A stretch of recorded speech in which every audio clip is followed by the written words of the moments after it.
మరియు మీరు ప్రార్థన చేయనప్పుడు అది ఆపుదాం, అక్కడ ఆపుదాం.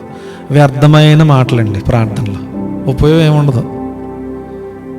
ఓ రోజు తెనాలి అనే ప్రాంతానికి నేను స్వార్థకు వెళ్ళాను, మీకు చెప్పాను లేదు నాకు తెలియదు. వెళ్తే ఒక అమ్మగారికి ప్రారంభ ప్రార్థన ఇచ్చారు. సరే క్లుప్తంగా చేయమన్నారు ప్రార్థన. ఆవిడ ఒక 40 నిమిషాలు చేశారు ప్రార్థన.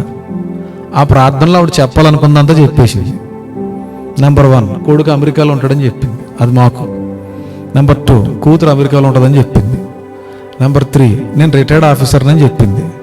నెంబర్ 4, నెలకు ₹1,00,000 పెన్షన్ వస్తుందని చెప్పింది.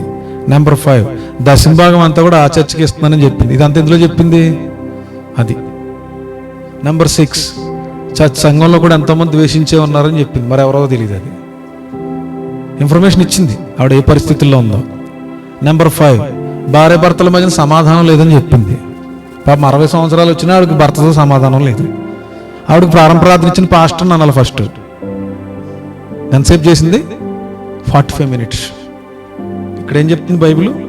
మీరు ప్రార్థన చేయనప్పుడు అన్యజనుల వలె వ్యర్థమైనటువంటి మాటలు వచింపవద్దు. తర్వాత ఏమంటున్నాడు? విస్తరించి మాట్లాడుట వలన తమ మనవి వినబడినని వారు తలంచుచున్నారు.